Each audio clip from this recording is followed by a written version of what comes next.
war is raging in Mexico's border towns as rival drug cartels battle for control. In the scene of horror. The Mexican government has declared its own war on the drug barons, but seems powerless to stem the tide of bloodshed.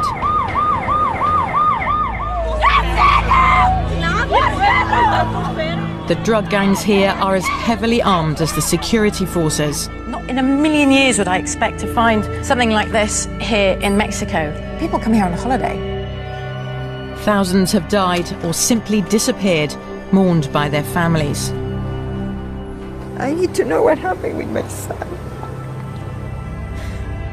It's all about supplying thousands of tons of cocaine and cannabis to the United States.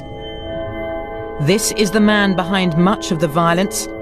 Chapo Guzman is the world's most powerful drug lord and Mexico's most wanted man.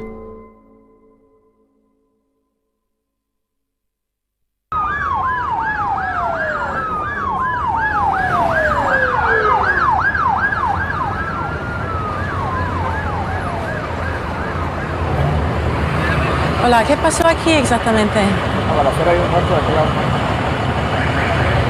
Un muerto. ¿Se lo sabe quién era? No, por el momento todavía no.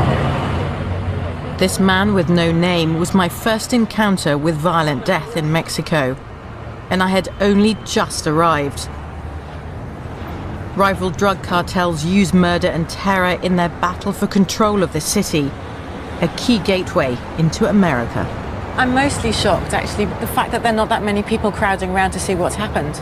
Because there's just been a murder taking place here. There's loads of restaurants around here, loads of people, lights. It's not some dark alleyway. Are they just so used to murders here that they just shrug their shoulders? Or is it an indication of how violent this city really is, that people don't want to come anywhere near, they don't want to be seen on the scene?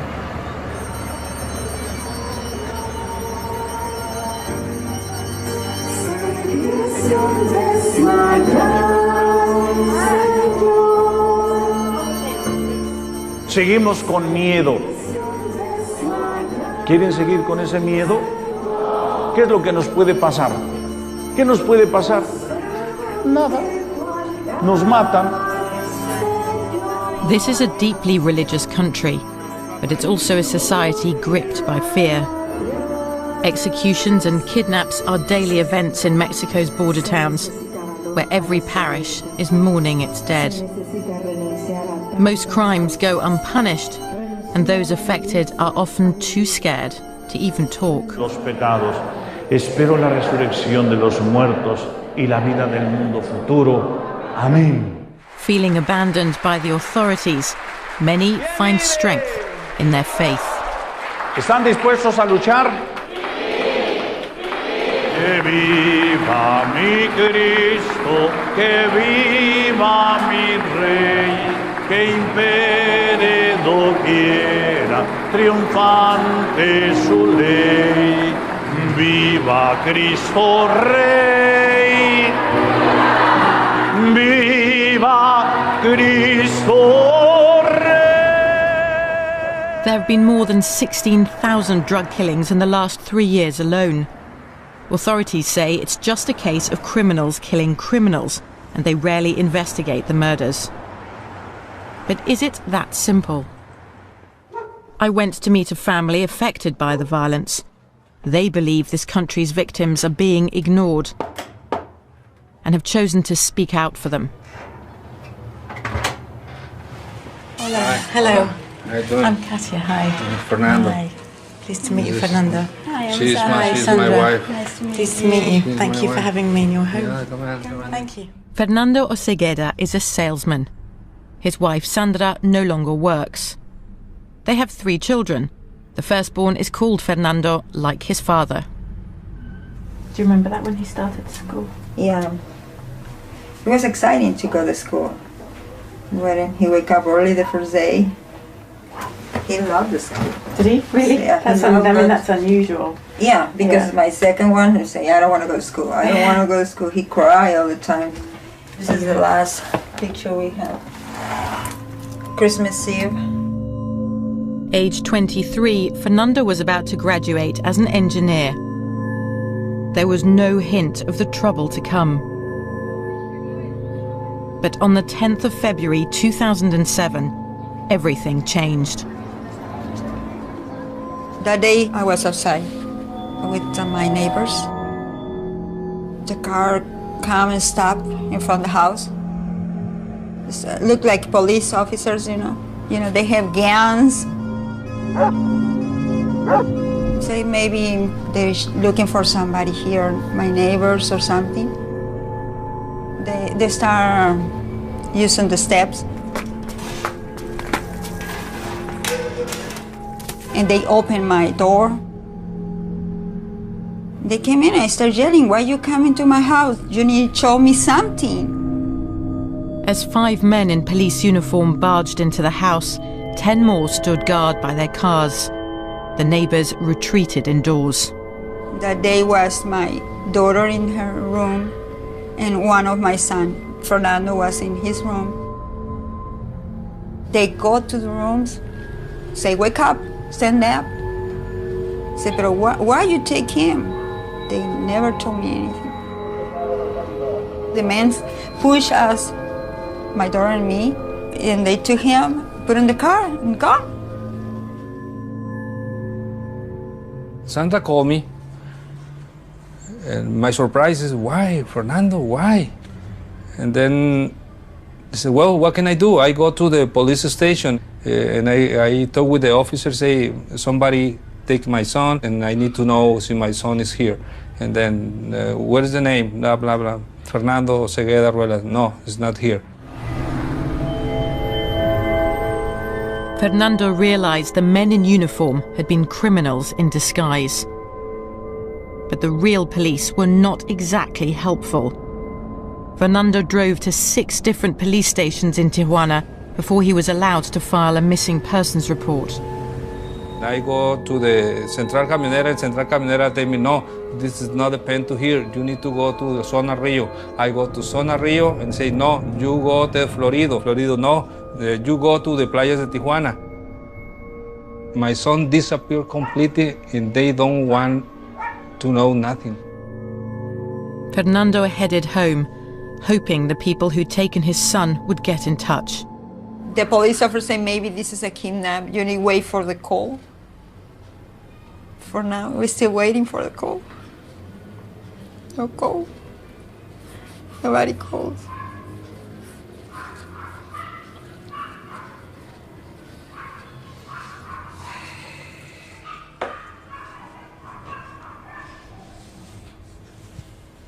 Nobody called.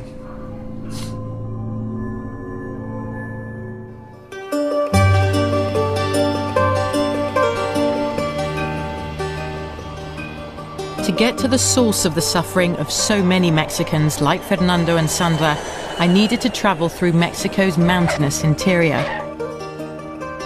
Criminal organizations have thrived here for decades, smuggling narcotics north into the United States. The cost to the Mexican people, though, has never been this high.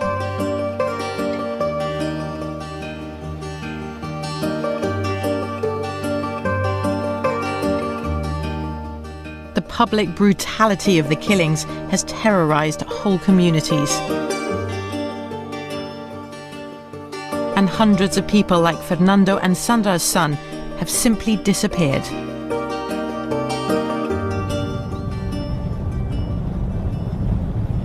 I traveled 900 miles south of Tijuana to a rarely visited part of the country, the state of Sinaloa. It's here that Mexico's drug trade was born, on the lush tropical mountains of the Sierra Madre. Well, it's dusty, but it's also dangerous. There is no way we'd be able to travel through this country in or outside a car without coming with the army. This is the realm of the powerful Sinaloa drug cartel. Ambushes are not uncommon. Mexico is one of the biggest producers of marijuana in the world, and it's here that most of it is grown. The Mexican army took me on the marijuana trail. I'd like to say we can smell our way, but it's not quite true. I think we have about half an hour of this. At least I got rid of the heavy flak jacket. The army says we're in safe hands now. They say they've secured the area. The soldiers had recently discovered 5 hectares of cannabis plantations. To reach the fields meant a long and humid trek.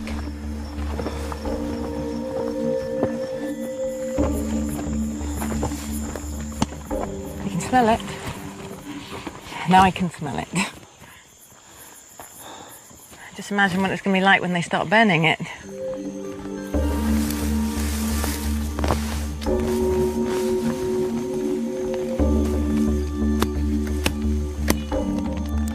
The Mexican army says it burnt hundreds of tons of marijuana last year. Yet more than 60% of the drug cartel's annual revenue, or an estimated $8 billion, is thought to come from sales of marijuana to the United States. You're eradicating, but there's still so many drugs being grown here in Mexico. En muchos de los casos, pues no alcanzamos a destruir todas las drogas. Y no a todos los rincones y a todos los puntos con los efectivos que tenemos podemos llegar.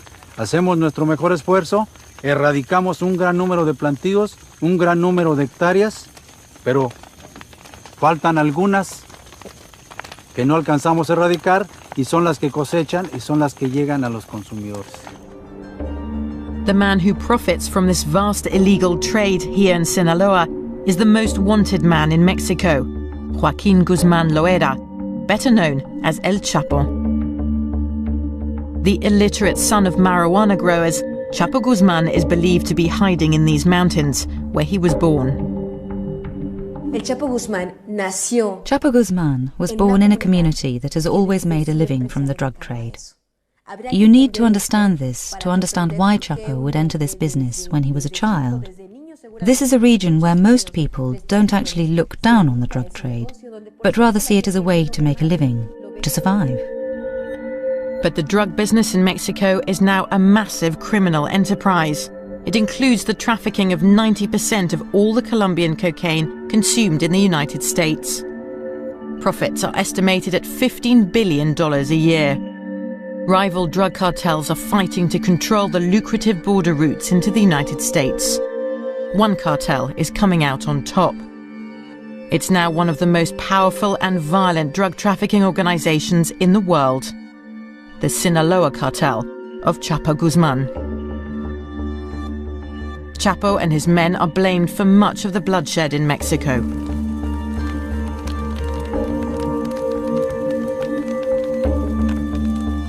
To get rid of the drug trade in Mexico, you need to get rid of the bosses, right? And you've got the big boss, Chapo Guzman, who comes from here. Yo le digo lo que yo considero, ¿sí? Y el avance que tenemos constantemente y el trabajo que hacemos con constancia, esfuerzo y determinación. ¿Y Chapo Guzmán dónde está? No lo sé. ¿Usted tuvo la experiencia de estar cerca de él o con llamadas que nunca, puede ser en... Nunca. Y no sabemos exactamente dónde se encuentra. Do you think he is here? No lo sé. Do you think you'll find him? You really find him? ¿Lo encontrará? Estimo que sí. Sí. Bueno, mucho gusto. Gracias, Mucho general. gusto. Hasta luego. Hasta luego. Joaquín lo era, lo es y será.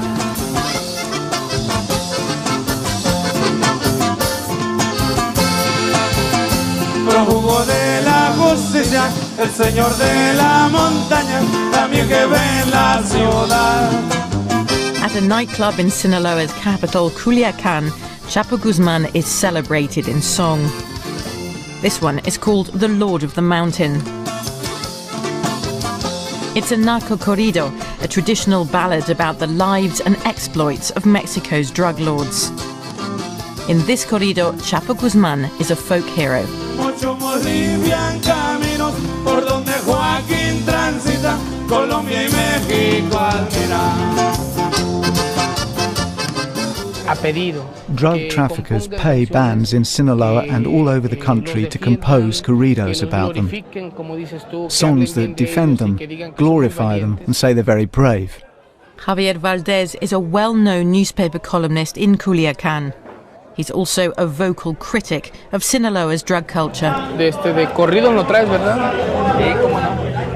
¿Quieres corridos? No, quería preguntar solamente. Gracias. When we talk about like the drug traffickers and the drug lords, I mean, Chapo Guzman is your drug lord, the drug lord of Culiacán. Is there something special about him? Lo admiran, lo quieren, lo People protegen, admire him, they love him and give him protection. Because Chapo is from this area, but also because he has a lot of power and money, and he pays well. Y paga bien. Culiacán, bella perla de Humaya. Culiacán is a dangerous place, but it's also a relatively prosperous city. The proceeds of drug trafficking are laundered into the region's economy and its infrastructure, seeping deep into the social fabric. We have relatives who are drug traffickers, neighbours, customers. The traffickers are in our kitchens, in our bedrooms, on our patios. They are amongst us because they benefit us. Porque nos beneficia. Orgullo ser de Culiacán. Sí, señor.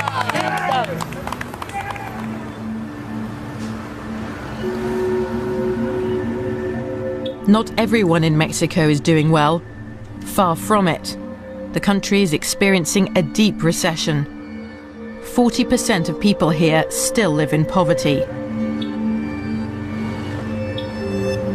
Perhaps I shouldn't be surprised that drug trafficking is an attractive career path. I went to a local school to find out just how early Chapo Guzman's cartel begins recruiting. ¿Conoces a muchachos o muchachas que están involucrados en este mundo? También en la clase con vosotras. Sí, pues sí. Pues sí, es que la mayoría. Es que todos aquí son así. Bueno, aparentan, pues, sí.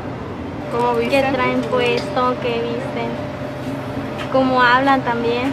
Hay chicas en la escuela a quien impresiona el dinero, pues los coches. Sí, hay gente la mayoría. Sí, ¿qué buscan ellas? Pues dinero, que las mantengan bien, etcétera.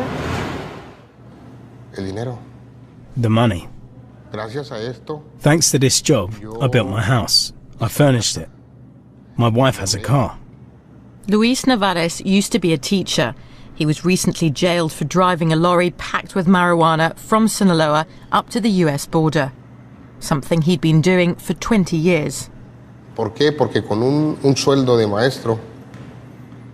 Why? Because on a teacher's salary, you lack many things. Careces de cosas. Mis hijos ya conocen Disneylandia. My sons have been to Disneyland in Los Angeles, to Universal Studios, to SeaWorld. Pero has perdido años de tu vida acá. Sí. Yes, I've lost years of my life, but I earned a lot. When I come out, I won't ever have to work again. It's a vicious circle. While the drug trade provides an income for many Mexicans, the chaos and the violence it brings are destroying the legitimate economies of the country's border towns. So sad to say because it's my city, and this used to be a boom street, and now it's a ghost street. Most of the business in this street are now closed. Look, this is closed, that is closed, that one is for rent.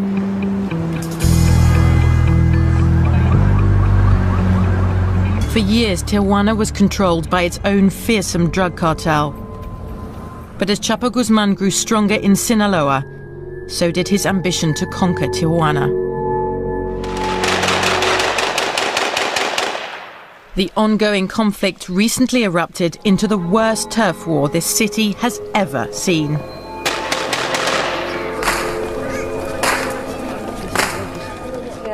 The cartel started a war that left an average of 12 dead per day. At times, all of them at once in the same place.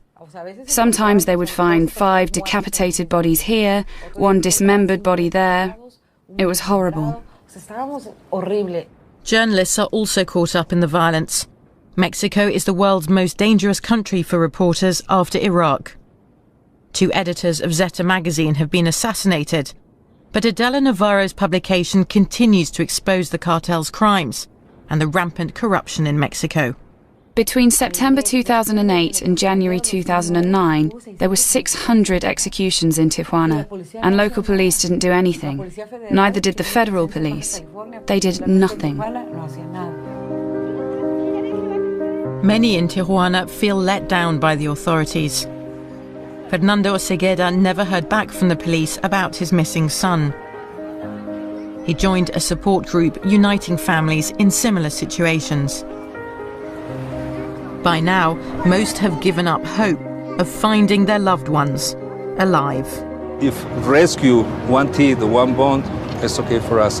And we go to the cemetery and put the body and the church and pray, but we have one place to go to pray to my son. This is the same case to everybody, people here. 2 years after Fernando's son was abducted, a high-profile arrest appeared to be a breakthrough in the case. In January 2009, a man called Santiago Mesa was detained. A humble bricklayer from Sinaloa State, he'd migrated north to Tijuana, like many, in search of a job. He found one. ¿Cómo hacías el trabajo? Yo los echaba en un tambo y ácido y ahí se desactivaba. ¿Qué tiempo se tardaba en deshacer un cuerpo? 4 horas. ¿Qué sustancias utilizabas para deshacer los cuerpos? Pues sosa cáustica. Una vez que se deshacían, ¿qué hacías con el líquido, con lo que quedaba? Se lo echaban en una fosa. ¿En dónde? Una fosa. ¿Dónde está? Ahí está. ¿Aquí hay? Sí. ¿Aquí debajo de donde estás tú? ¿Cuántos cuerpos restos todavía? ¿Cuántos cuerpos dejaste aquí? Mesa confessed to disposing of the corpses of people kidnapped and then killed by the drug cartels. He said he dissolved the bodies and buried the remains in the grounds of his shack. Mesa became known as the pozolero, the stew maker of the drug lords. I was so scared of hearing that. It's like a scary movie, you know. How can he say that? And he recognized he dissolved 300's body. And then we talk about maybe he can recognize somebody, but he say maybe. It's incredible, but the most people renew the hope, because in this time we need to know what's up with Fernando or the other people. Fernando stepped up his protests, calling on the authorities to interrogate the stew maker about the identities of people he'd dissolved in acid. En ese comando también ve este niño, Enrique Osuna.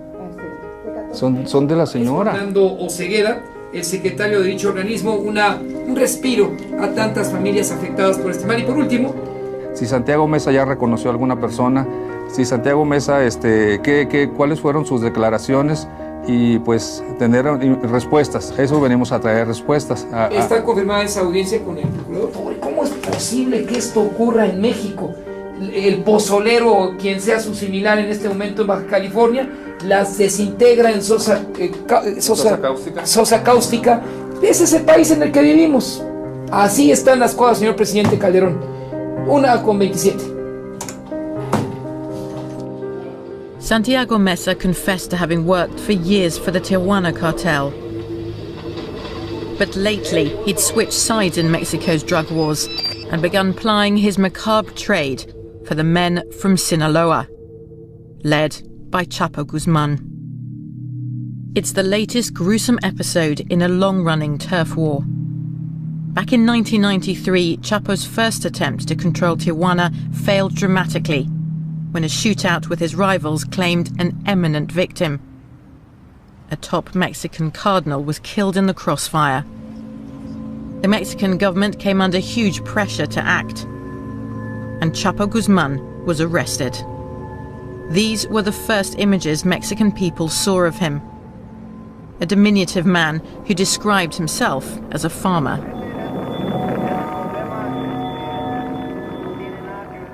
In prison, Chapo's efforts to take over Tijuana were put on hold. To understand Chapo and how he has become who he is today, I gained access to his medical file compiled at the maximum security prison. Journalist Annabel Hernandez showed me the document. It's one of thousands she's collected for a book about Chapo Guzman. Egocéntrico, es astuto. His psychiatric profile describes him as a professional criminal, astute, manipulative, charming, and highly dangerous. Chapo Guzman has charisma. He's a man who is capable of convincing God to sit down with the devil. A Dios de sentarse con el diablo, ¿me entiendes? These skills were soon put to good use. In January 2001, Chapo Guzman escaped from his maximum security prison cell. The official version is that he was smuggled out in a laundry cart. Presumably, I mean, CCTV cameras, I mean, they must have been everywhere. There's nothing? No haya habido ni una sola imagen. Nothing. There's not one single picture of when he escaped. Not one. He simply disappeared from a maximum security prison. If you ask me what I think, it needed to have been somebody very high up who could have authorized Chapo Guzman's escape. I don't imagine it could have been any other way. The escape marked the beginning of the Chapo Guzman legend. The US government offered a $5 million reward for the capture of a man who now appeared so powerful that the Mexican state couldn't touch him.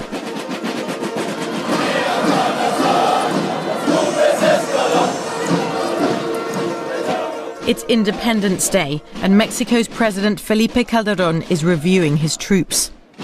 Since taking office in 2006, Calderón has declared war on the drug cartels and deployed 50,000 soldiers and federal police in the country's drug hotspots.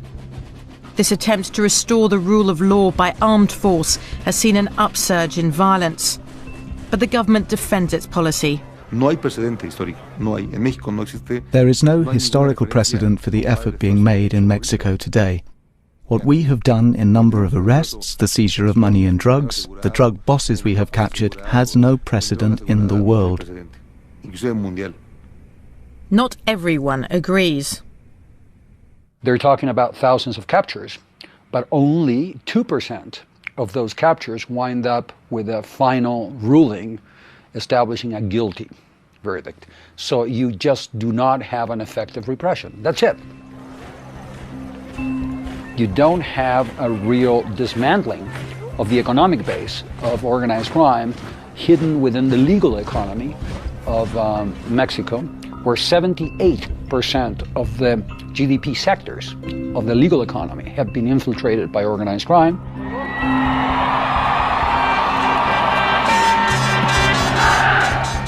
Rallying the crowds behind the government's war is becoming increasingly difficult.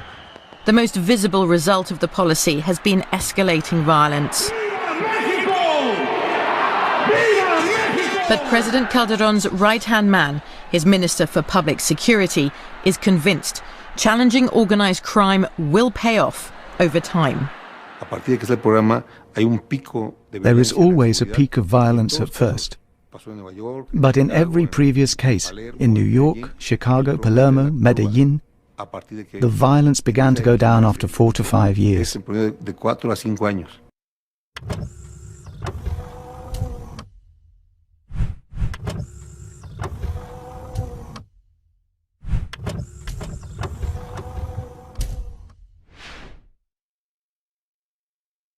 Yes, it's a difficult time, and many people have died. But this is a period that really marks a turning point, and history is unkind. When you get to a turning point, you fail to turn. The US government says Mexico has finally begun to tackle corruption at the highest levels. The head of Interpol in Mexico and a top government anti-drug advisor have been arrested. Both of them accused of taking money from the drug cartels. But those who refuse to take bribes have more to fear than prison. Plata o plomo, say Mexicans, silver or lead. Those who can't be bought with money are eliminated with bullets. Hundreds of honest policemen, soldiers, judges and their families have been butchered for saying no to the drug lords. As long as men like Chapo Guzman can walk free, many Mexicans feel their government is hopelessly compromised.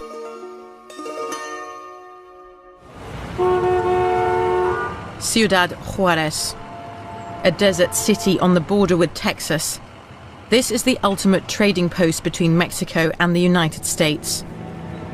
It's also the drug war in Juárez has thrown up an unlikely hero. A softly spoken law professor, José Reyes was elected mayor 2 years ago.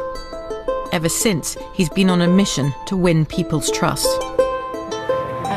I'm Cassie Adler from the BBC. How are you? Nice to meet you. Nice to meet you too. As soon as he took office, the mayor discovered that corruption was endemic in the local police force. The operational chief of the police that was there before I came in was stopped going into the United States with a ton of marijuana.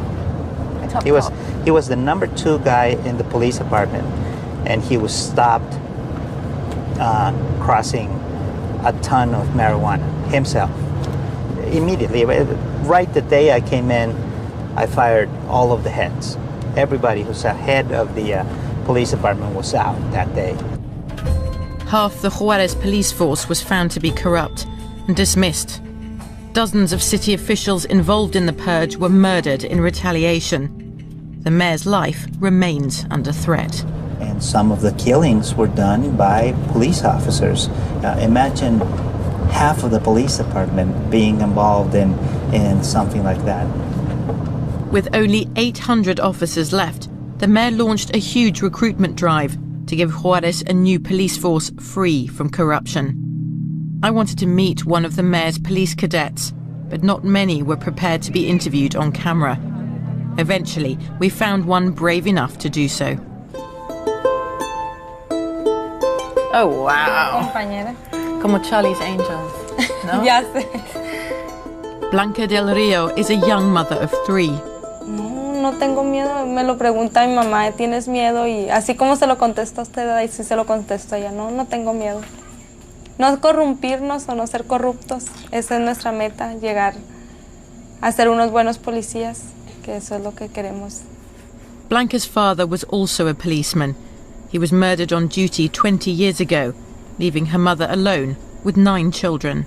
Sí me da miedo, pero es un gusto de ella, como dice ella, pues desde chica tenía 18, 16 y yo quiero ser policía, yo quiero ser policía. ¿Qué piensas tú, Cristian? ¿Tienes opinión? Está muy bien. ¿Estás orgulloso de tu mamá? ¿Estás orgulloso de tu mamá? Tiene mucho coraje. Christian knows far more about the dangers of Juárez than any 6-year-old should. When his father opened a new shop, the cartels demanded protection money. Entonces a él le pidieron cierta cantidad, no la pudo reunir y al momento que la reunió, pues ya se le había vencido el plazo. Fue por eso que... De hecho, el niño estaba ahí con él cuando pasó eso. Se lo había llevado una semana. Blanca's husband was murdered in front of their son, Christian. It happened only 2 months ago.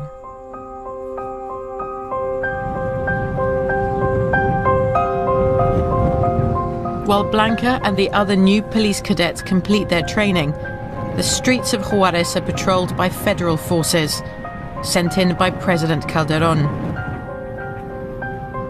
I joined them for an afternoon patrol.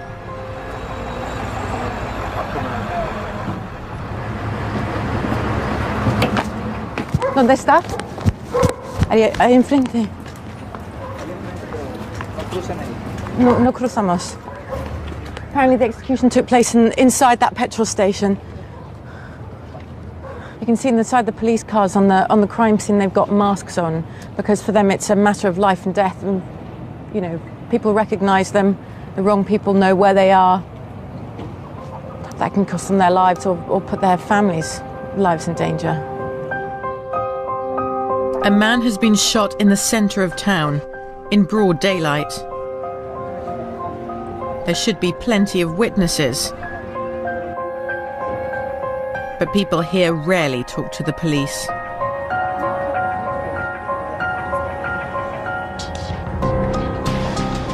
I keep thinking what it must be like to live in Juarez and know the danger you run of being in the wrong place at the wrong time every single day on one of those buses, walking out with your kid from school, and one of those gunmen just come past and spray the roads to attack one of their enemies, but, you know, you can just get in the firing line.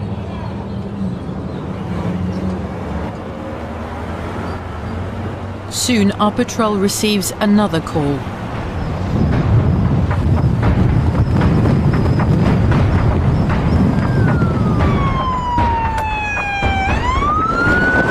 The soldiers have told us to get down. They need to drive as fast as possible to the scene where they've just heard that a car has been found with 5 dead bodies in it. So we're on our way there now.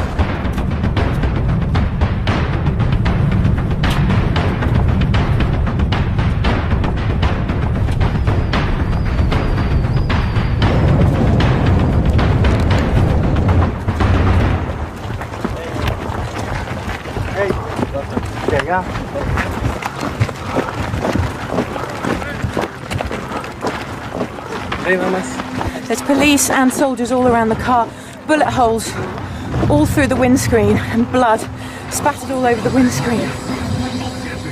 The music is still playing in the car. In this scene of horror, absolute horror.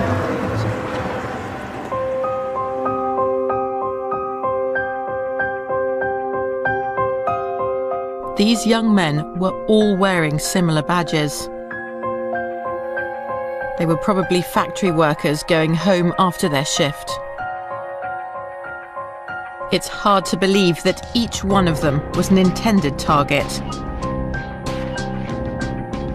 and that this is a war with no innocent victims. What just makes this whole scene so surreal is, you've got this horror scene, and just over there, so close by, that's the United States over that fence. You've got US custom officials looking on at the mess that Mexico's in.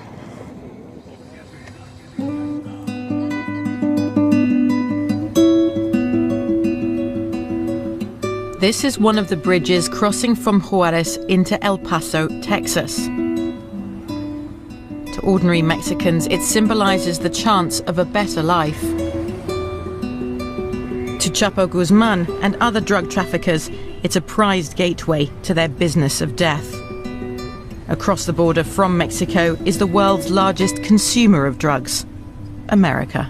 Where have you found drugs in cars that have been inspected? It would probably be a safer question for you to ask, where haven't we found drugs? Your fender panels, your door panels, your roof, very drive shaft. We found it in intake manifolds on the engines, air cleaners, in the tires. So where we haven't found it, I think maybe where you put the key in the ignition. How many drugs have you seized? This year, unofficially right now, we're over 60 tons of marijuana. That you seized right here? That's the total for the port. I don't have my cocaine and heroin numbers, but it's quite a bit, significantly less than that. And some methamphetamines and again, some pills. Cocaine consumption in the United States from the 1980s is down almost more than 20%. But clearly, one of the changes has been that marijuana is the chief revenue generator. Prohibition is what makes marijuana so valuable. Many argue legalization would halve the Mexican cartel's profits overnight. For the American government, that's not an option. Legalization is not for us an answer. It amounts to throwing up our hands and conceding that nothing can be done about that. The United States says it's helping Mexico with enhanced border cooperation and intelligence. It's also pledged $1.4 billion in aid. The two countries share a 2,000-mile border. There's fears the violence could spread into America. Yet less than a mile from deadly Ciudad Juarez, El Paso, Texas, remains one of the safest cities in the US. It's also one of the best armed.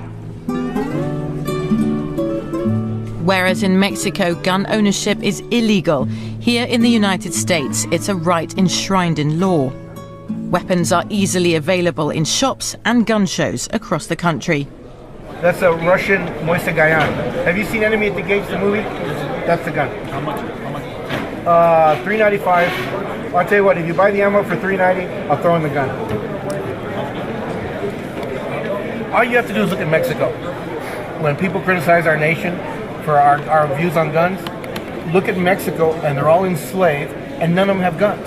But couldn't you say that in Mexico, because there are so many illegal weapons flushing about, that's what's But the illegal weapons, the illegal weapons are in the hands of criminals, not us. Every time they pass a law, it hurts law-abiding people. It doesn't hurt criminals. Criminals don't care. To buy a gun from a licensed dealer in the US, you need a background check. But once the weapon is legally purchased, its owner can resell it, lose it, or simply give it to someone, without having to declare anything. Mexican criminals exploit this and use frontmen to buy weapons on their behalf. Preventing guns from falling into the wrong hands is a tall order. We went to meet the US agents who try to do just that. A number of firearms that have either been seized as evidence, seized for forfeiture, abandoned, that we've come across in many different cases, many different ways. So when you see sort of multiple homicides in places like Ciudad Juarez, this is the kind of weapon that's going to be used? This will be one of them. Also, you may have, this is probably one of the most popular firearms that's seized in Mexico. What is it? By organized crime. This is an AK-47. When weapons like this are seized in Mexico, their serial number is sent to the US for further investigation. How many of those traced firearms found inside Mexico are coming from the United States? Well, I believe the statistic right now is right at about 90%. 90% of the thousands of traced weapons linked to Mexican drug cartels come from the US, in all shapes and sizes. This was the big ticket item, was a 50 caliber rifle. Now, a 50 caliber rifle is a firearm. Wow. That has the ability to penetrate armored vehicles or walls on houses or whatever. Was it here in El Paso that it was bought? Yes, it was purchased here in El Paso.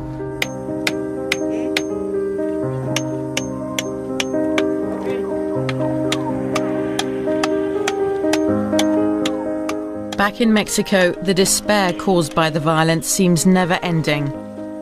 Fernando Cegueda is still looking for his missing son. With other families of the disappeared, he's staging a protest outside Tijuana's most notorious crime scene.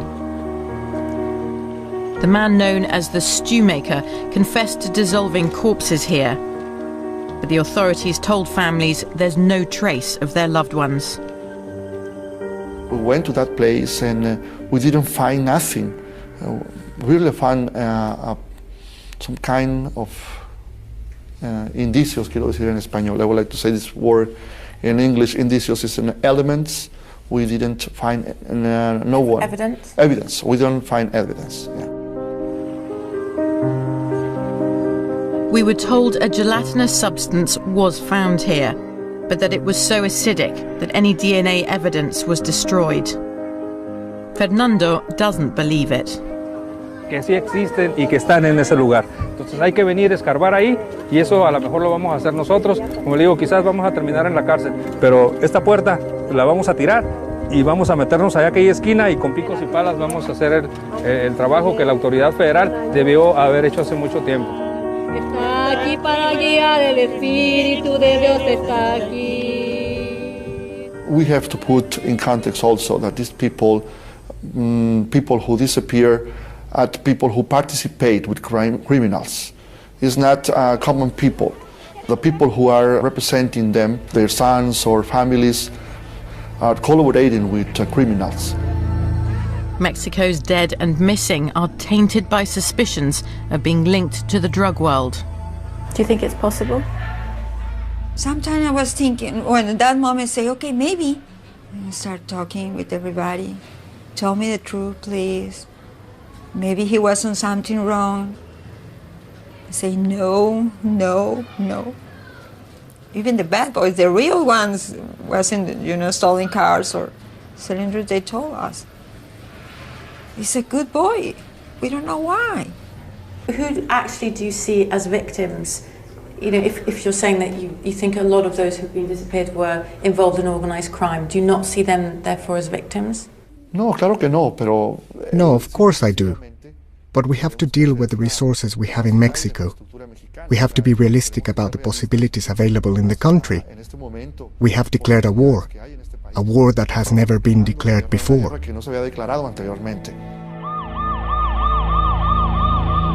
But victory in the Mexican government's war appears ever more elusive. Despite the heavy deployment of forces in Ciudad Juárez, murders have shot up tenfold since Chapo Guzman decided to try and conquer the city.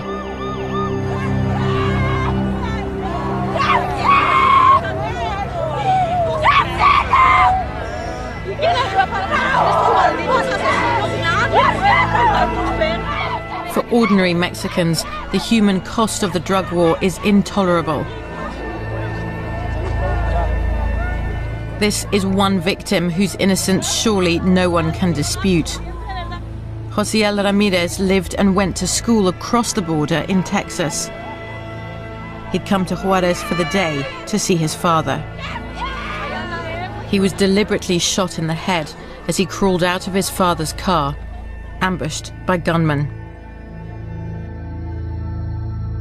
Josiel Ramirez was 7 years old.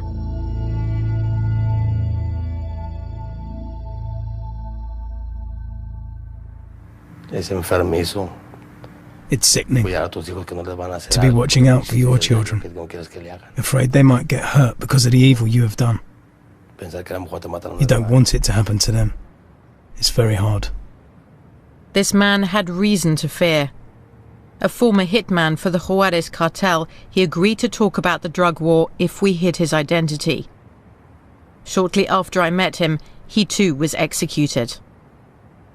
His final words to me were about the roots of the violence and the only way he believed it would end. Chapo wants that bridge over there. He wants the bridge to send goods up to the gringos. That's the fight, in case you don't know. As long as the gringos keep asking for marijuana, because that's what they use the most, deaths will continue here. Mexico is doomed. If today there are 20 dead, tomorrow there will be even more, until that bridge has one sole owner.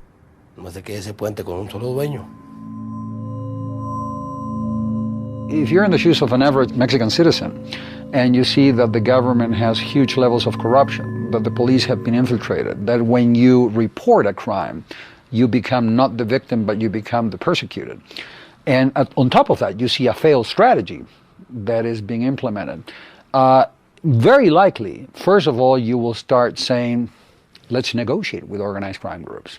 Let's just negotiate with this guy so the violence stops.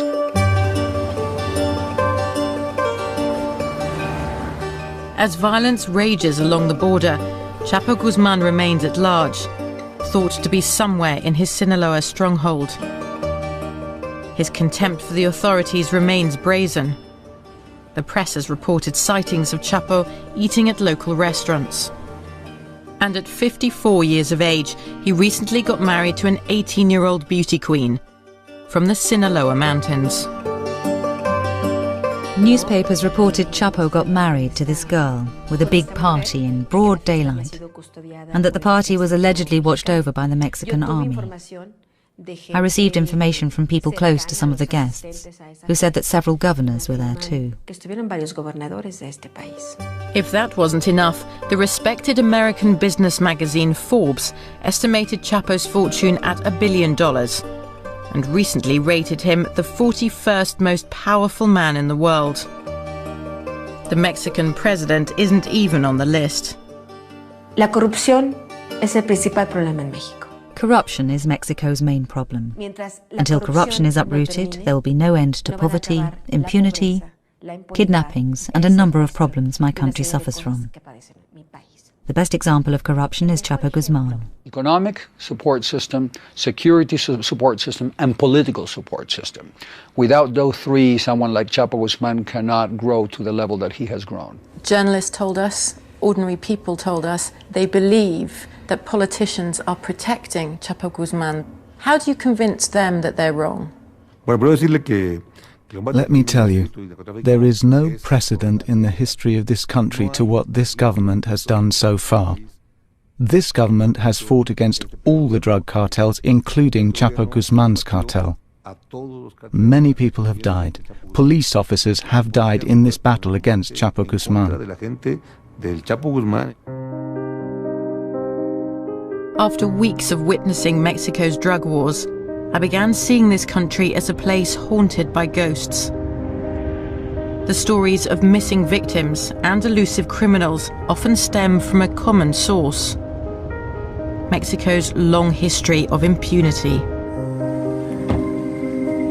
I convinced the authorities to let me visit the site where Santiago Mesa, the stew maker, confessed to disposing of his victims. It was the only chance Fernando and Sandra would have to be allowed in.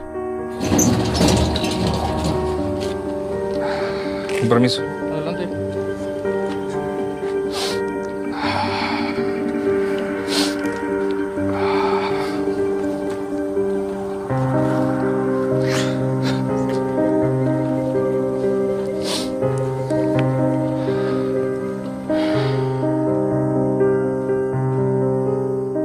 The authorities insist no identifiable human remains were ever found here. But Fernando and Sandra aren't prepared to give up on their son. Yeah. This is Sosa Caustica. Maybe my son is here. Fernando, it's possible to stay here. Stay there, or there, I don't know. We need to know what happened with him and try continue living. I really need it. I need to know what happened with my son. God gave me my son, but I don't know why he took it from me.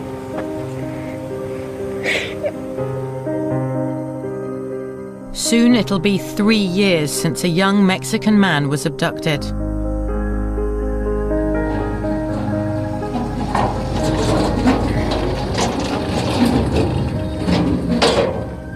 This may be as close as his parents will ever get to finding him.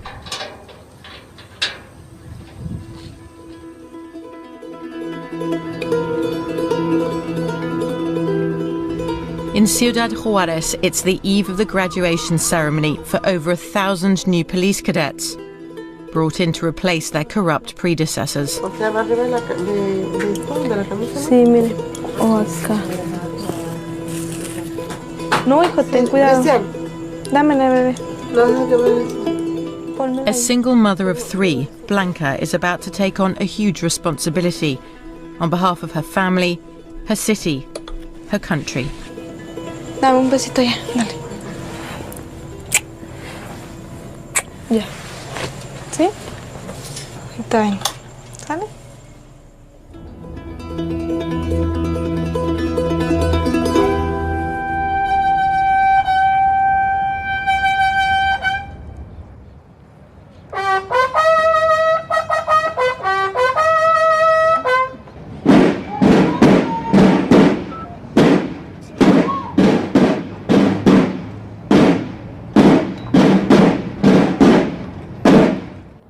A partir de este día, cuando comiencen sus patrullajes, tengan siempre en cuenta que fueron preparados para representar a la ley, para ganar la lucha contra el mal y vencer cualquier tentación que los desvíe de su camino. Les espera una tarea difícil. Muchas gracias por su amor por Juárez. Felicidades a toda la nueva policía.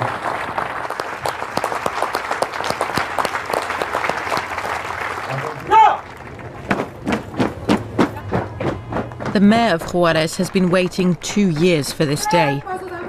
His hopes for the city and his personal legacy rest on these young men and women. Porte ese uniforme con mucho orgullo, ¿eh? Hágalo por el bien de Juárez. Muchas felicidades. Gracias. ¡Salud! ¡Ya! ¡Por flanco derecho! ¡Ya!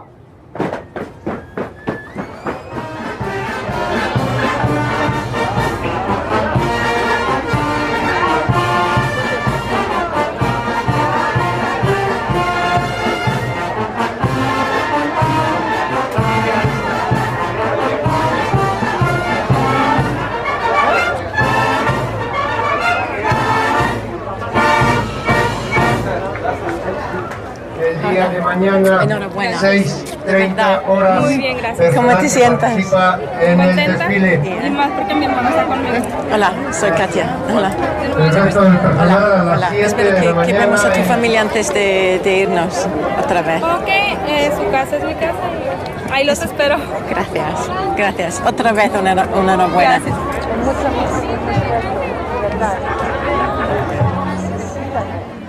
Gracias. Gracias. You know, today at the ceremony, watching not just the new policemen, but their families, mothers, fathers, and their children. It's the first time since we've been traveling in Mexico that you feel a sense of hope, or at least of wanting to hope. You know, that these guys really can bring peace to the streets. What happened with my son? It's all about supplying thousands of tons of cocaine and cannabis to the United States. This is the man behind much of the violence. Chapo Guzman is the world's most powerful drug lord and Mexico's most wanted man.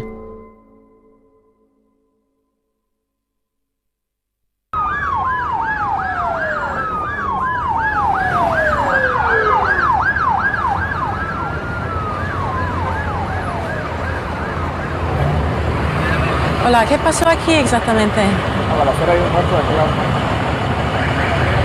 Un muerto. ¿Se lo sabe quién era? No, por el momento todavía no. This man with no name was my first encounter with violent death in Mexico, and I had only just arrived. Rival drug cartels use murder and terror in their battle for control of the city, a key gateway into America. I'm mostly shocked, actually, the fact that there are not that many people crowding around to see what's happened. Because there's just been a murder taking place here. There's loads of restaurants around here, loads of people, lights. It's not some dark alleyway. Are they just so used to murders here that they just shrug their shoulders? Or is it an indication of how violent this city really is, that people don't want to come anywhere near, they don't want to be seen on the scene?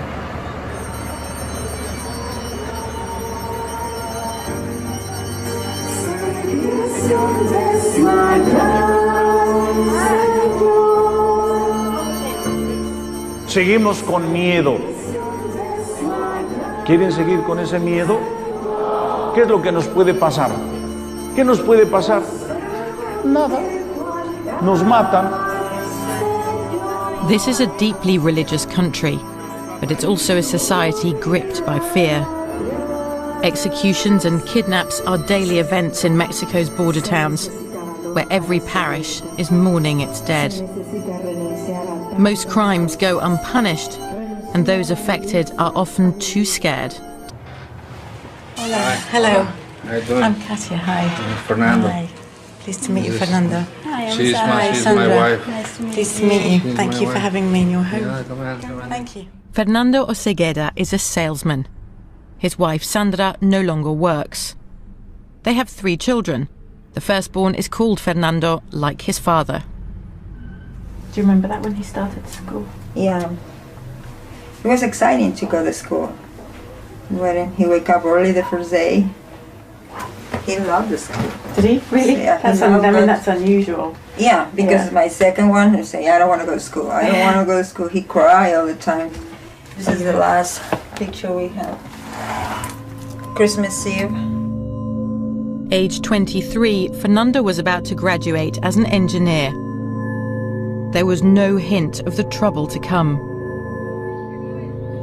But on the 10th of February 2007, everything changed. That day I was outside with my neighbor.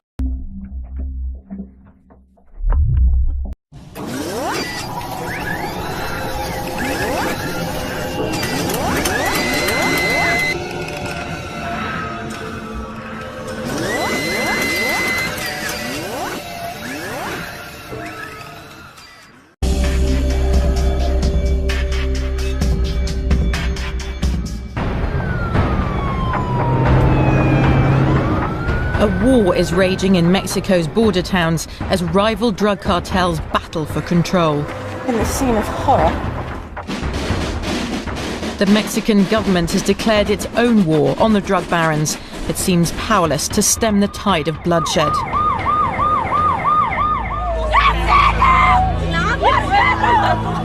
The drug gangs here are as heavily armed as the security forces. Not in a million years would I expect to find something like this here in Mexico. People come here on holiday. Thousands have died or simply disappeared, mourned by their families. I need to know. To even talk. Los pecados. Espero la resurrección de los muertos y la vida del mundo futuro. Amén. Feeling abandoned by the authorities, many find strength in their faith. ¿Están dispuestos a luchar? Que viva mi Cristo, que viva mi Rey, que impere doquiera, triunfante su ley. Viva Cristo Rey, viva Cristo Rey. There have been more than 16,000 drug killings in the last 3 years alone. Authorities say it's just a case of criminals killing criminals, and they rarely investigate the murders. But is it that simple? I went to meet a family affected by the violence. They believe this country's victims are being ignored and have chosen to speak out for them.